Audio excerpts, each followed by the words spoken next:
Okay, my dears, let's get started. And I'd like to just start with some meditation. So please find a good orientation for your body. Doesn't matter if you're in a chair, it's perfectly fine. And if you're in a chair, have your feet straight down flat on the floor. The legs are uncrossed, so the body's balanced.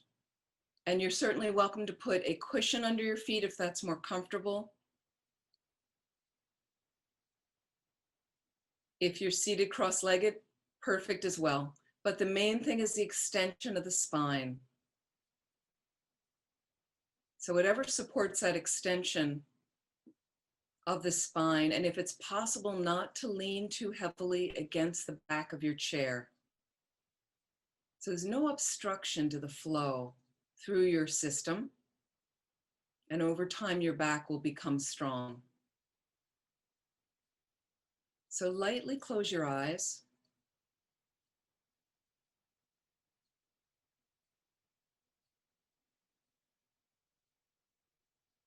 Let's think for a moment about our motivation for our time together. It's so sweet to have a little time this evening or today, this afternoon. And how great that we have the Dharma in our lives. That we have an authentic path that will lead us to an utter transformation of mind, body, to something absolutely glorious. And it's from that glorious space of an omniscient consciousness that you're then fully empowered to benefit all living beings. Think about that space of mind. Think about that openness of heart.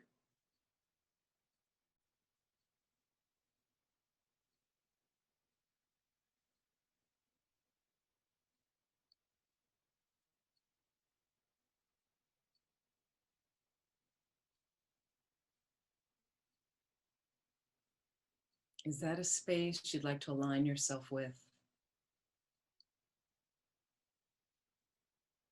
Fearless, all-knowing,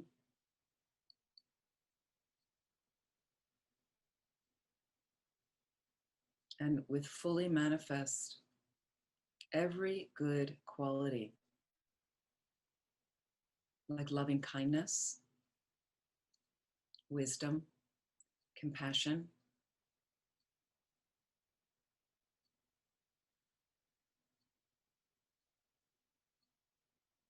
So if that speaks to you, just think of investing this time right now together and all the events of the rest of your day into something positive that's going to get you to that space as quickly as possible.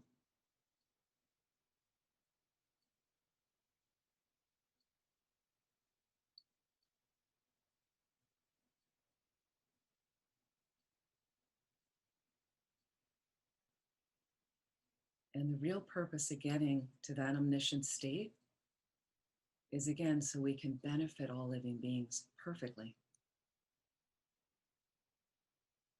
So for that purpose, let's do this meditation and get together this evening.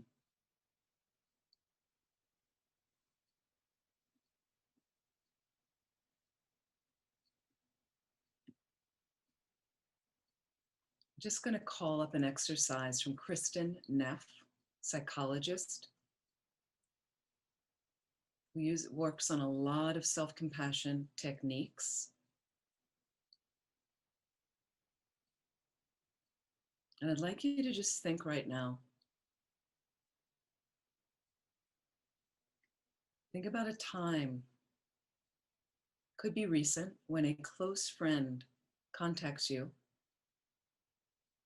and they're feeling really, really bad about themselves.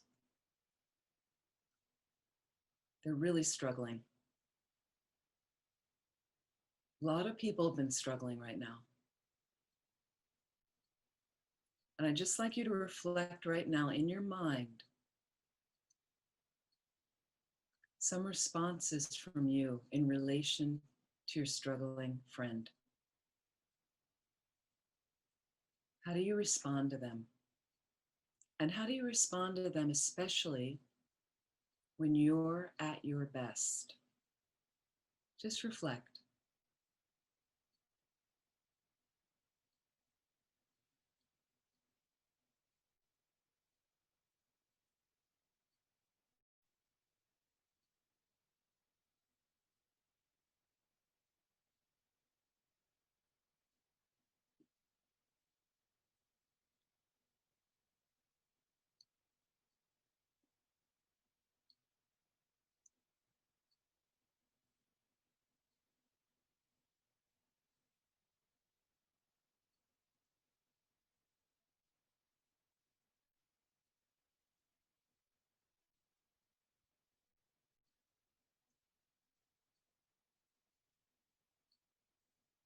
It could be someone who contacts you on the phone or visits, maybe from a distance. You get together, you have a walk together or hike. I'd like you to also notice the tone of your voice with your friend. Perhaps some positive techniques you lend them. Just notice and reflect how you respond to your friend.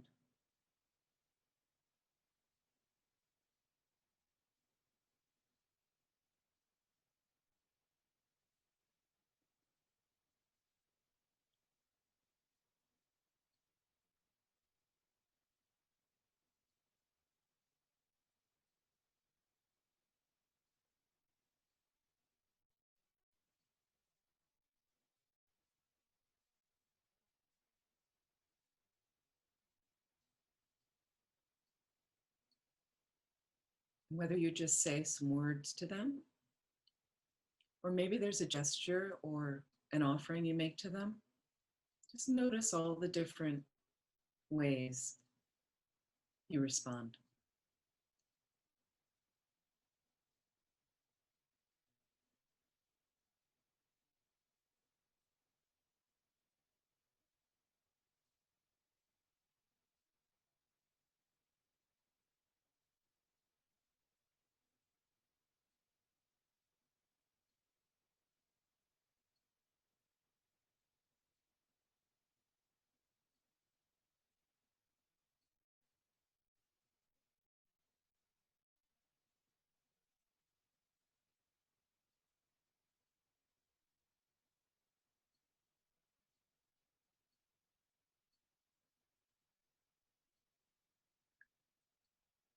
You just pause for a moment and let the friend go.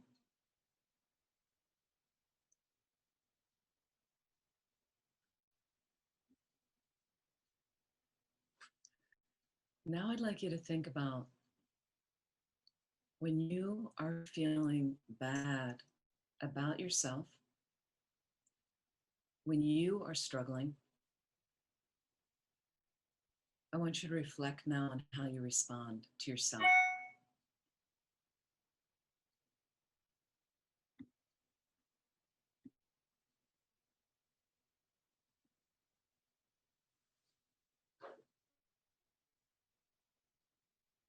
Notice the tone you might use with yourself.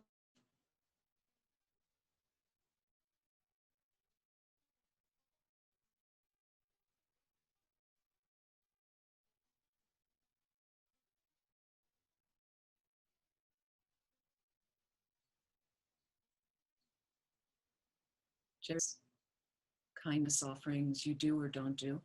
Just reflect.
Do you notice any differences between how you treat yourself, how you treat your friend?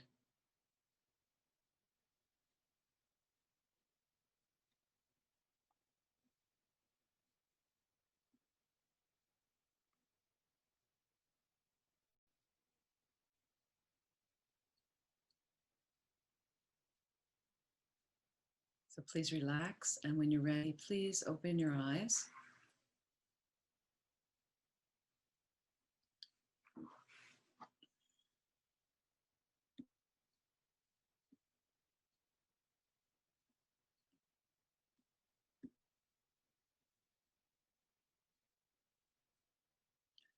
Just a brief exercise.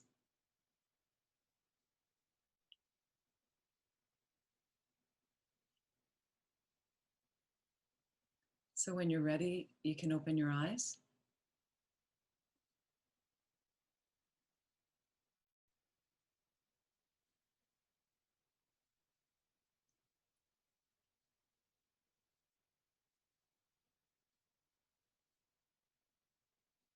So I'm curious, did you notice any differences?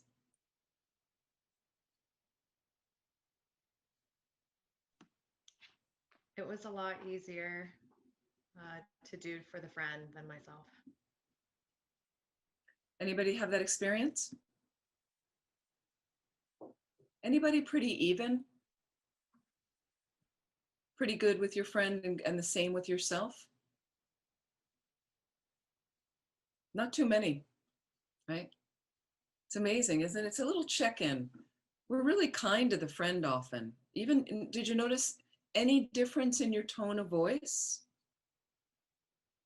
You know, sometimes with the friend, we're, calmer, gentle, and you're trying to help. And then with yourself, you're just grinding yourself. So it's interesting to start treating ourselves like a good friend. Think about it. It's just a nice little self-compassion exercise to start treating yourself like a good friend who's struggling. When you're struggling, you deserve that as well. Kindness, fear, and gestures, the bubble bath, the favorite treat that you want, or enjoying looking at nature, listening to the nice music, if that helps you. Absolutely.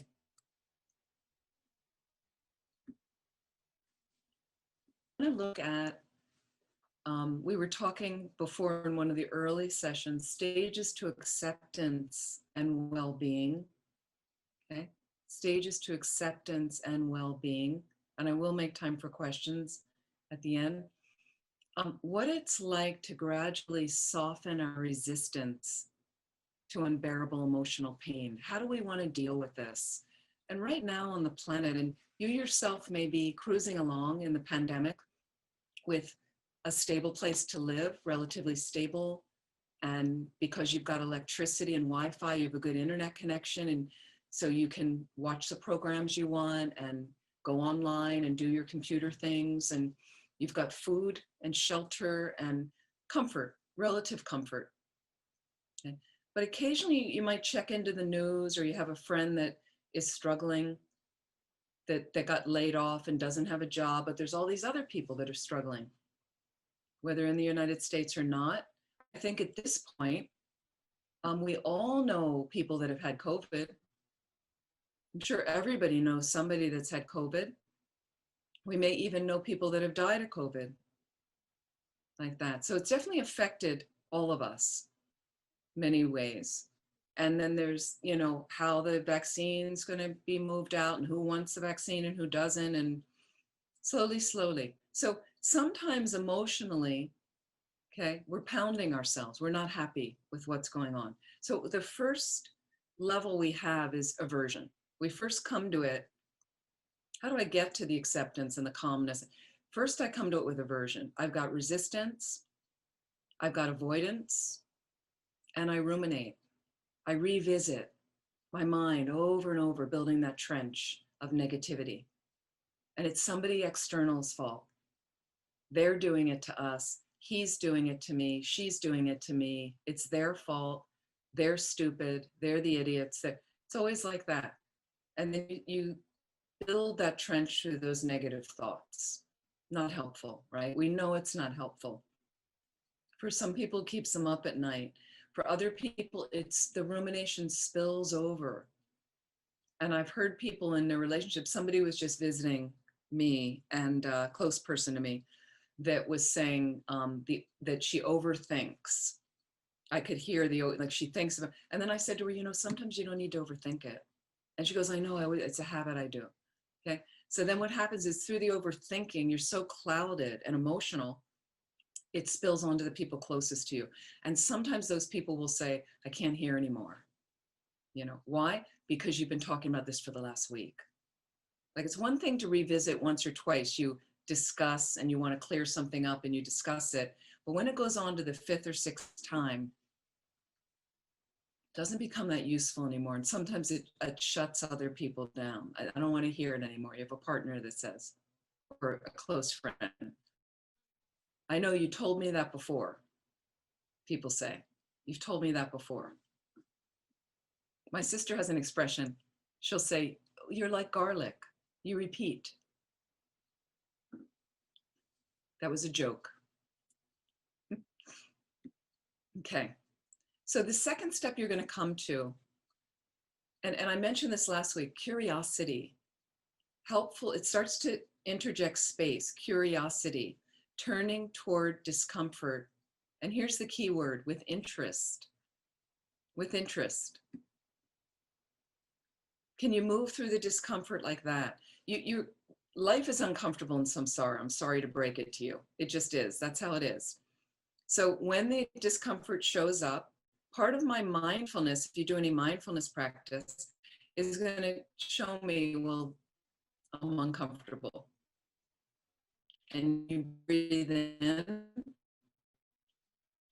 and you breathe out, I'm uncomfortable.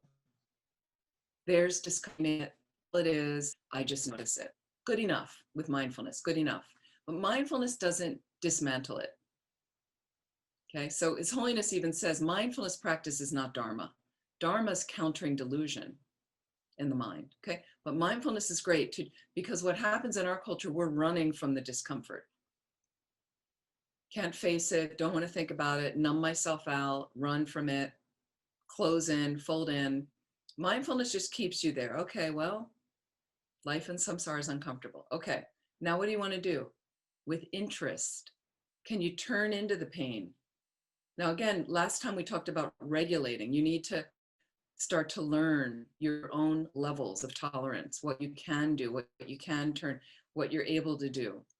With levels of serious trauma and abuse, okay, it's good to get some additional support with therapy, with conducive, supportive friends and a community like that. Okay, so we all come to this with different levels of pain. Okay, but the pain is a trigger telling me something about my mind. It's not external, it's giving me a message about my mind. That makes me interested. Okay, if you just want to say, well, these politicians are stupid and my neighbors are loud and this is awful and the education system here, or the vaccine can't get distributed, whatever your thing is, okay? And you can just stay focused on that external reality. But every time I'm off balance from it, it gives me a message about my mind. This is a retraining for me to say to myself, there's a message about my mind. What's the message? I'm curious about that. Curiosity. Because a lot of spiritual practice is learning more about ourselves and learning, especially Tibetan Buddhism practice, learning about our minds. So the connection's breaking up. Is it breaking up a lot? No. Okay. Thank you.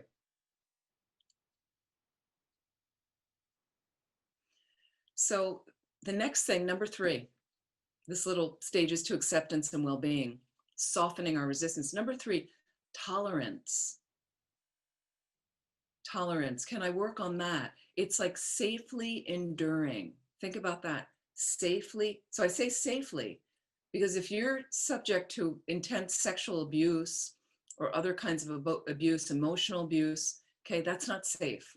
So that's not something you're going to go, well, I tolerate. It's just how he is. My partner's an alcoholic. He drinks every day and he beats me. Well, it's just how he is. He's an alcoholic. That's not safe.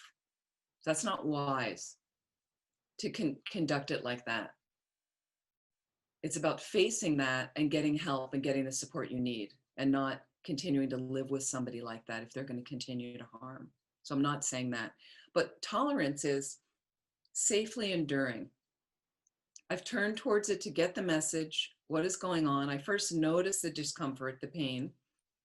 Then I'm starting to understand what's happening. Okay.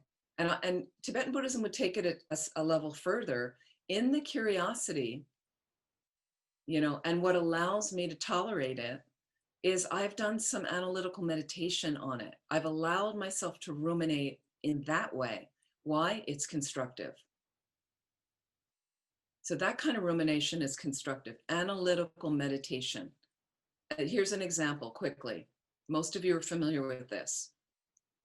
And Rinpoche likes and asks us to do analytical meditation regularly on the Lam Rim. It does transform your mind and your life. What happens is we get bored. Let's say death meditation, for example. And it's over and over, you're definitely going to die. We all intellectually know that.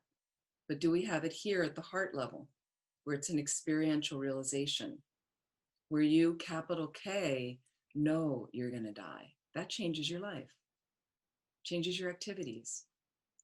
It shifts your priorities, your perspective, okay? But people try to meditate, death meditation, and they go, okay, I know I'm going to die, I got it.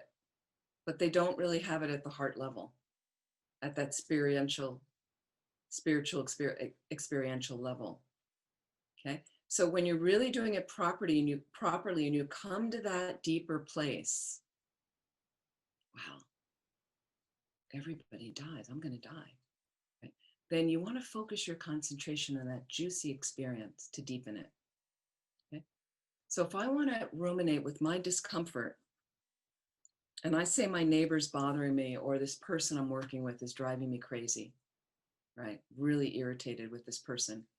I have to come back to my cushion, my meditation practice, and soak my mind thoroughly in how that person is in relation to me. What are they about? Look at them. In your meditation, put them across from you.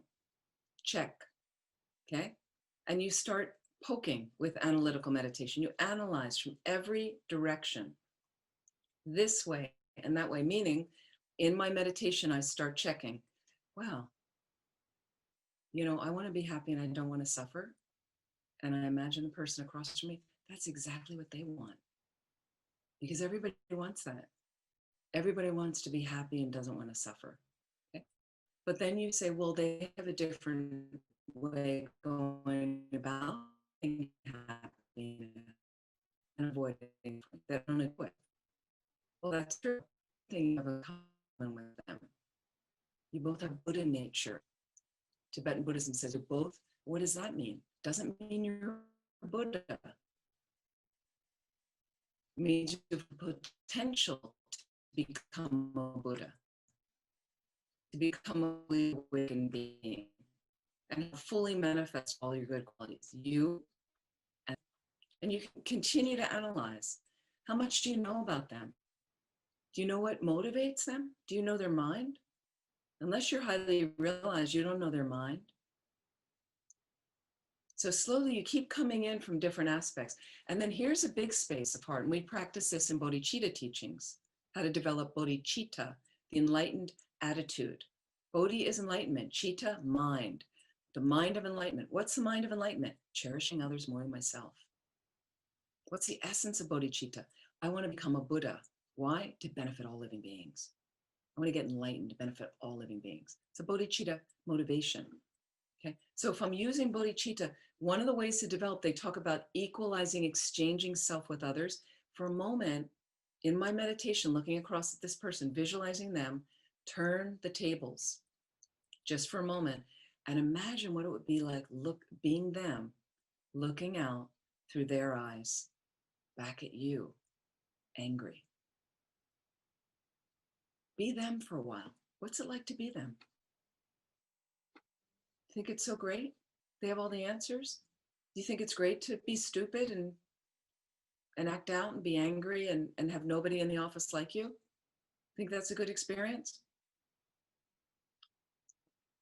So slowly, these are exercises you do in analytical meditation, in your curiosity. So I can come to number 3, tolerance, right? And realize, wow, number 1, that person's, when I come back to myself in the meditation, they're not really that unlike me. You know, we do have some things in common.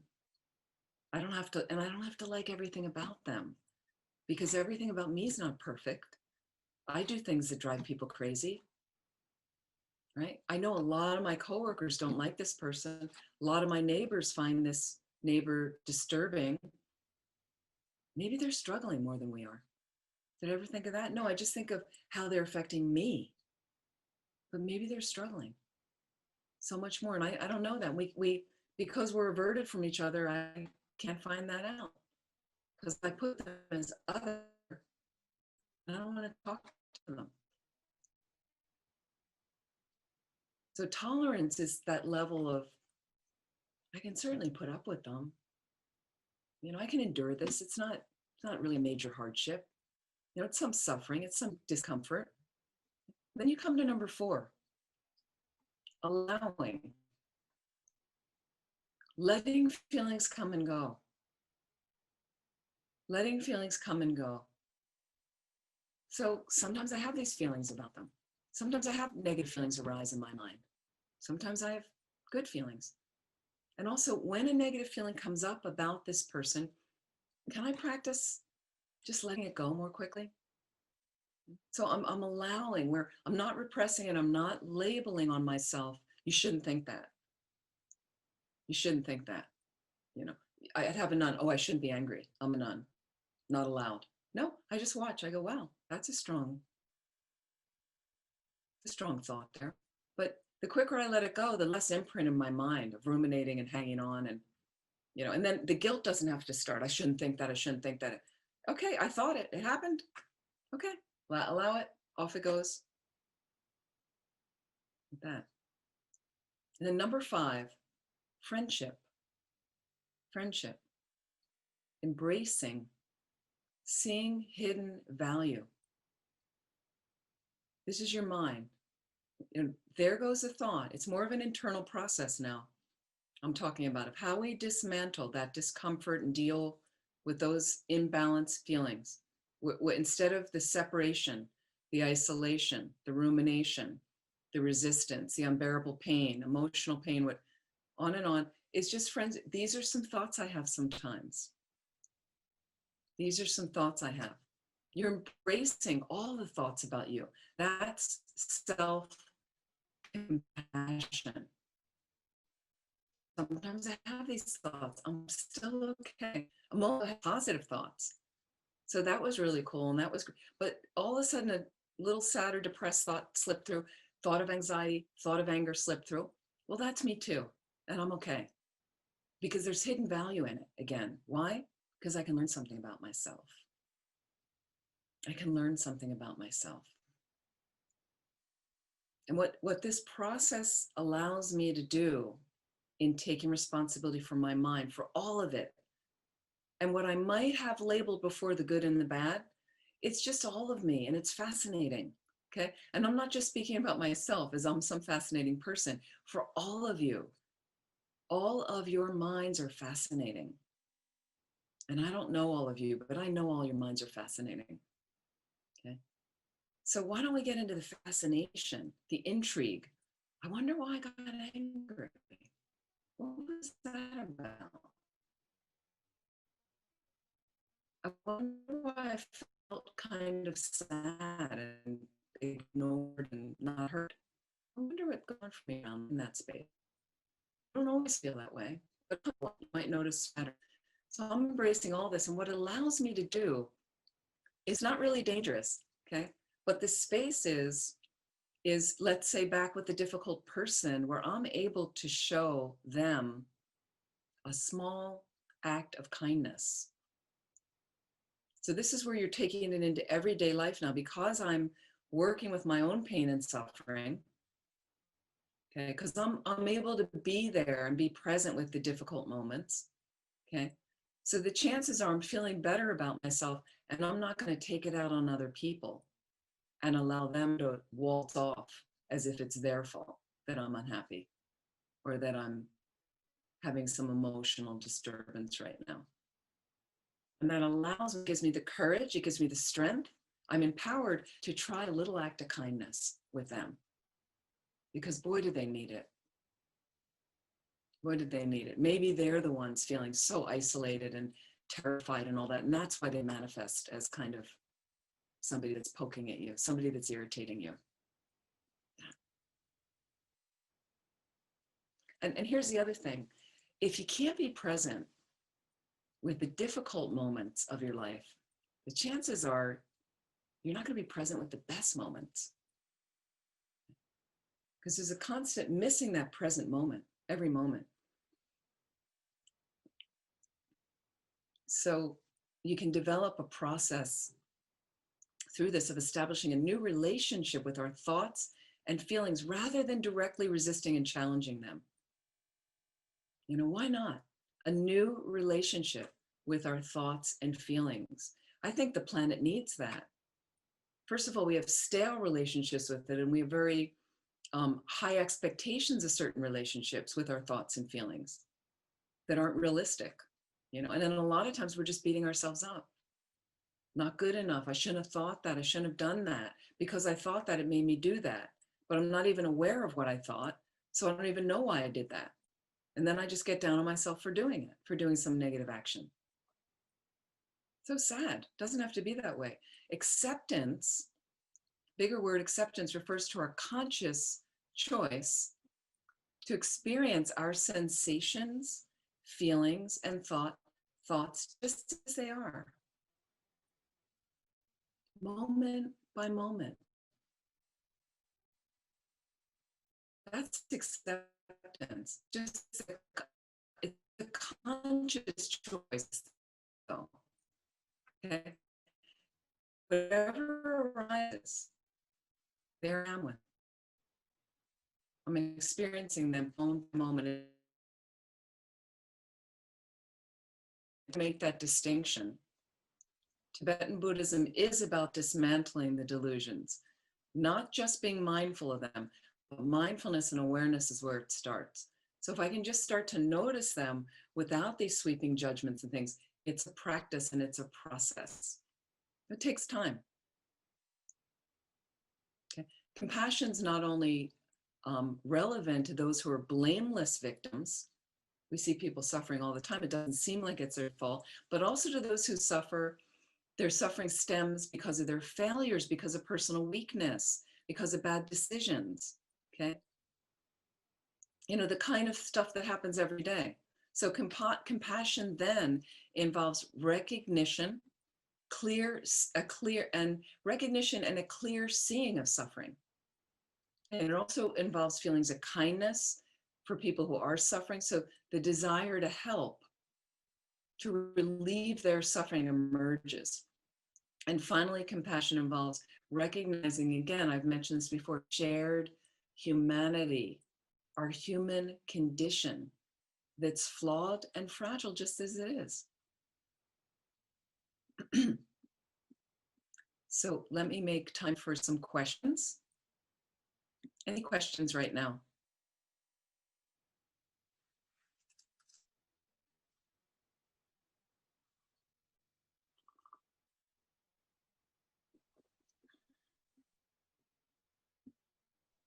Yeah, Robert, you can somebody unmute. had their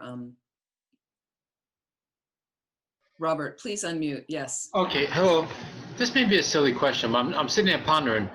Well, you know, usually we're more, in a way, we know ourselves, so we don't. But I think at times we're easy with ourselves than we are with others.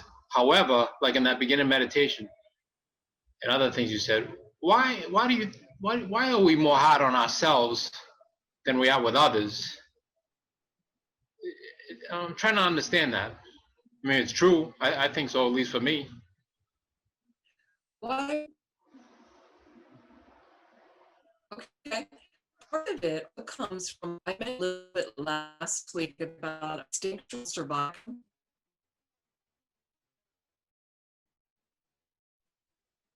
Excuse me, Venerable Amy, I think your connection, it cut out. Sorry, I'm getting an internet message that it's breaking up. Let's see if I can get you guys back. Okay, can you hear me? Okay, great. So Robert, can you continue about why are we harder on ourselves than we are on others? Oh yeah, a lot of times I think we're more forgiving of ourselves than we are for like someone in a supermarket who's maybe in our way or something like that. But then, in the beginning of meditation, we're more compassionate with our friends, and a lot of time, well, at least for me, I can only speak for myself, for our friend than we are for ourselves. Very hard. The negative energy for yourself is just so. I'm just understanding why. Why is that? Like why are we so hard? Why are people so hard on themselves? Whereas they may be more compassionate to others.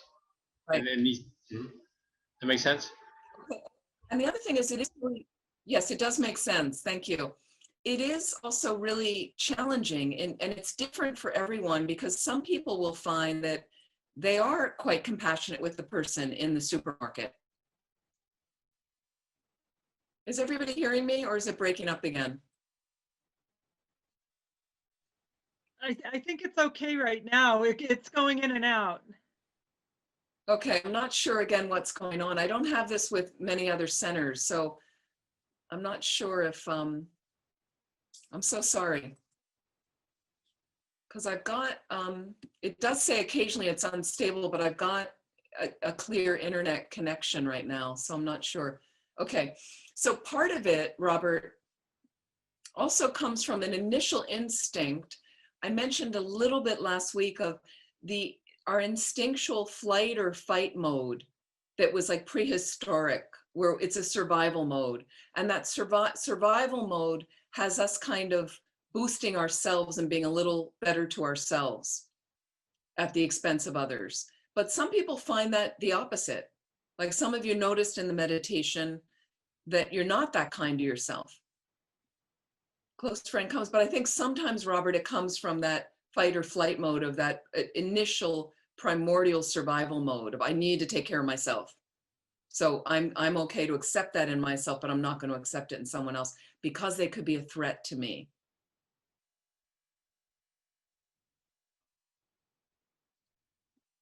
Does that make sense? Yeah.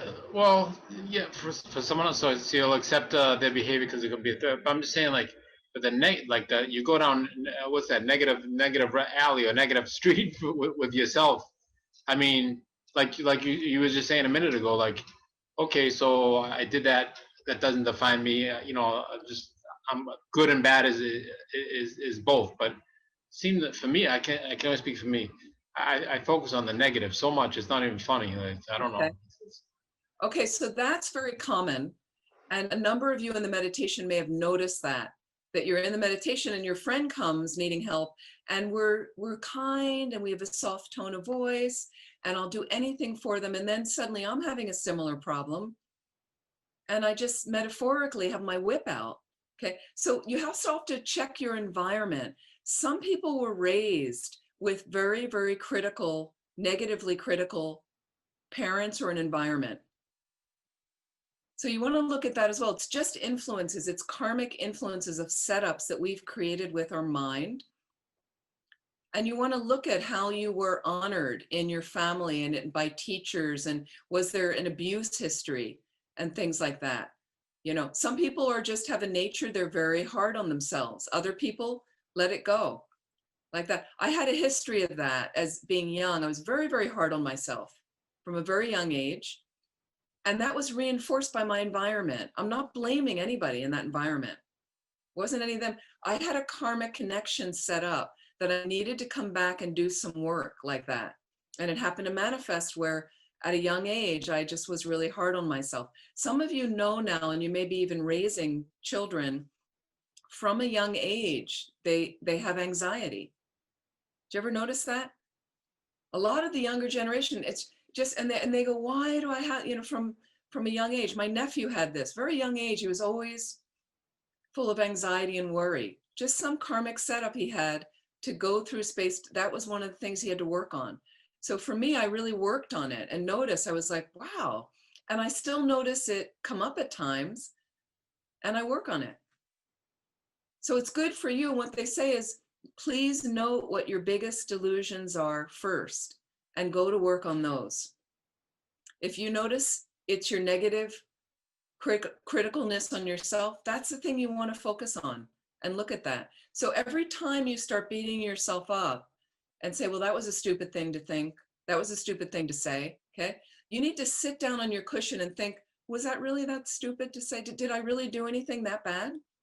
So it goes back into the tolerating and finding kindness and friendship with your own thoughts and ideas, whether they're good or bad. Instead of labeling it bad is capital B and it's horrible and I'm terrible. Sometimes I just have thoughts like that. Okay, I'm doing the best I can. So you start to fold it all in to be friends with your mind, which is friends with those thoughts and feelings. Helpful? Yes, thank you. I guess you could say you can change it, right? Because change is inevitable. So even just to be aware of that, this has been very helpful. It's really, seems so common. So I the don't. thing is, anything can be changed. And you can definitely change your mind. Absolutely. I mean, that's the grace of this path.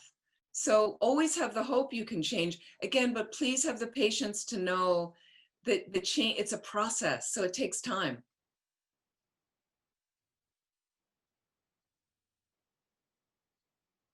Thank you. Thank you. Anybody else? Questions right now? I don't know if I can see everybody, but. Okay, let me go on a little bit more. And let me know if you have another question we can. Okay, I wanted to talk about this. I want to talk about some core components of self-compassion. We've talked a little bit about some of these core components. When bad things happen to us, what we tend to do, okay, three unfortunate reactions. Self-criticism, we just talked about that, self-criticism, okay? Self-isolation, number 2. Number 3, self-absorption. We all know these. Again, self-criticism, self-isolation, self-absorption. Okay, let's look at self-kindness. Let's look at self-kindness. Self-compassion encompasses different opinions going on. So I used to joke about, well, I got all the 19 communities in my mind that have a say in this, that internal dialogue. You're going to quiet that, especially when it's disparaging, when you're being mean to yourself. It's fine to analytically check, okay, in a very rational way. And the more you can base it in Buddhist philosophy, the better it works, okay? But as soon as it gets disparaging, I'm putting myself down in it and I allow that to ruminate. I don't need that anymore. That's not beneficial. I may have a habit of it, and all I'm going to do with my mindfulness is start recognizing it and then applying my self-kindness. I'm not being good to myself, and I deserve to be good to myself. So I'm going to just let that thought go and stop building that deep ditch in the mind, okay? So it requires me to understand my failures, my mistakes, okay? I'm clearly seeing the extent that I harm myself through this relentless self-criticism, okay? Ending this internal war, okay? But self-kindness, okay, it involves more than merely stopping the self-judgments. It involves actively comforting yourself, responding just as you would to a dear friend that's struggling. Actively comforting yourself. Please, this week, I'd like you to do some activity of actively comforting yourself when you're struggling. I'd love to hear about it. Okay. What did you do to actively comfort yourself? Was it, having a bath, really nice bath with some nice, whatever you put in it that made you feel good, a scent that you like? Was it listening to some really, really nice music? Just taking a break, going out into nature, having the hike you've been meaning to do, but you've been putting it off, getting a little bit of exercise in. Yeah. Really allowing yourself to taste the chocolate. Being present with the tasting the chocolate, having the chocolate and really being there with it, actively comforting yourself. You deserve that. You would offer that to a dear friend. Here's some bath salts. Here's some nice soap. Here's a nice meal. I'm going to treat you to a nice meal. Here's some flowers, right? We allow ourselves through this process. We are allowing ourselves to be emotionally moved by our own pain and stopping to say, okay, to yourself, this is really difficult right now. Okay. How can I care and comfort myself right now in this moment? It might even be the hand on the heart for a moment. How, I'm noticing suddenly I'm headed downhill. It's not going well. And all the old habits are coming, self-criticism, rumination. And for a moment, okay, I'm having a hard time. How can I care for myself and comfort myself right now in this moment?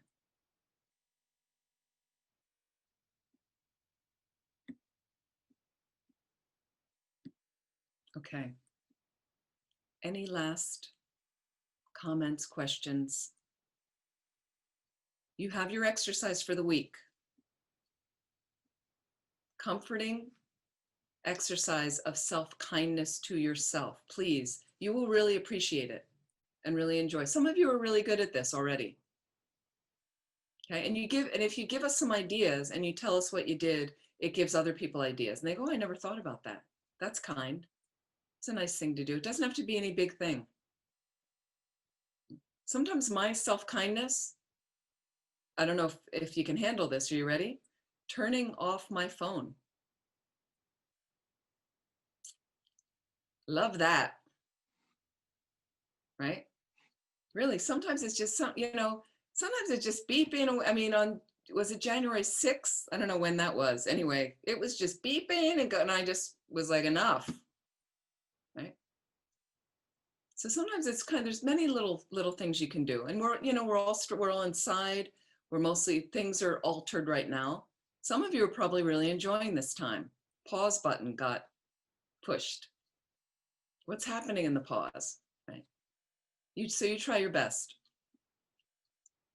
So I'd like to dedicate the merit, whatever positive energy we've created right now, I would like to dedicate this to invest it.